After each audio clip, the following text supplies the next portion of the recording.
Welcome to the deep dive. We're here to pull out the really important nuggets from different sources for you. And today we're looking at some fascinating excerpts from the Reverend's Guide to Purposeful Living. What I find really interesting is how it blends these deep spiritual ideas with very, very practical advice.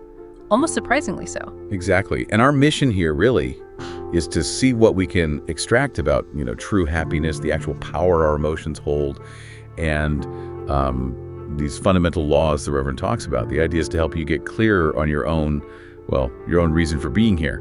How do we actually live with purpose when everything's pulling at us? Okay, let's unpack this then, because the Reverend starts right off the bat by challenging what many of us think is important. The core idea is stated pretty clearly. It's not the question of having money. It's not a question of having things. True happiness has nothing to do with having power. Instead, true happiness is, and I'm quoting here, the knowledge of knowing, living, and being alive on this planet for a purpose, a reason for living.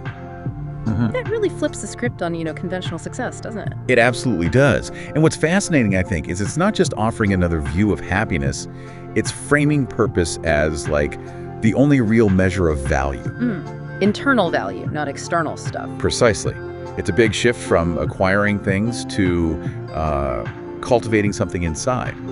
And that's hammered home with that statement. Life is the most valuable asset you have. Oh yeah, that one stood out. Right. And then, you see, death is guaranteed, but life is not. It's not just saying live life to the fullest. It's more like life is this incredibly precious, finite resource. It demands you invest it consciously towards that purpose he's talking about. Okay, so if life is the asset and purpose is the goal, what about the things that happen day to day? Our feelings, our emotions, how do they fit in? The Reverend gets right into that, saying emotions have the power to rob or serve you regarding life.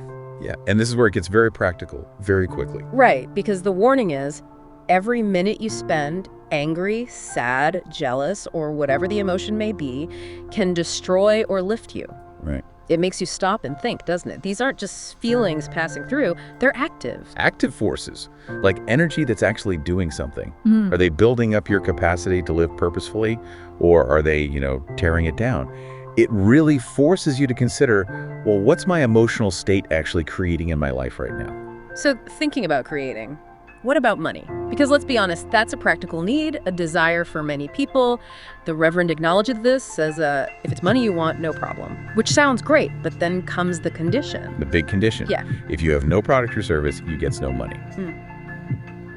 It sounds like basic economics, maybe. Yeah. But I think there's a deeper point here about how we generate value.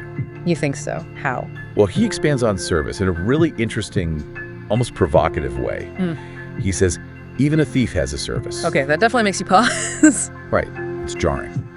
But it's immediately followed by the universal principle. However, please understand that every action has a certain reaction, and yes, you will pay for it. So it's not condoning theft, obviously. It's using an extreme example to show that all actions, good or bad, operate within this kind of transactional system. Every service, every action sets off ripples. There are always consequences. Nothing's truly free. That makes sense. It's like a ledger.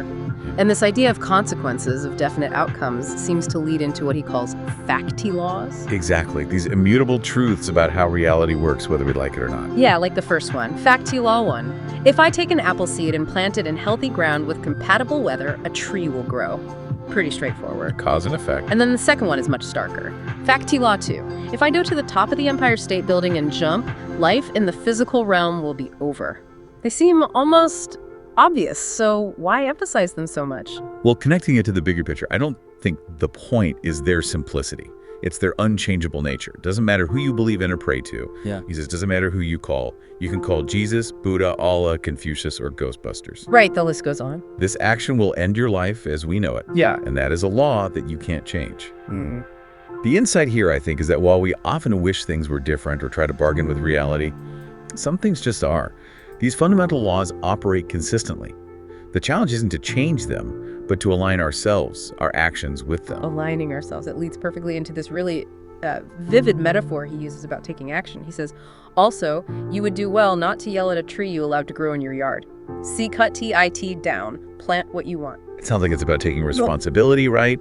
For what's in our lives, the trees in our yard. Absolutely. Taking responsibility, taking agency. And it raises that critical question. Okay, if the world has these fixed laws, and my emotions are these powerful tools, what do I do? How do I shape my life towards purpose? And the answer seems to be right there in the final piece of advice. Yes, linking it all together. And in the process, why not make a product or create a service out of who you are? It's the synthesis, isn't it? You understand the laws, you manage your internal state, and then you stop just reacting, stop yelling at the unwanted trees. And instead, you consciously plant what you do want. Exactly. By making your unique self, your essence, your actual contribution, your service to the world, born from your purpose. Wow. Okay, so bringing this all together, this deep dive into the Reverend's Guide to Purposeful Living, it really gives you a framework that moves from defining happiness as purpose through understanding our emotions' impact and then recognizing these non-negotiable laws.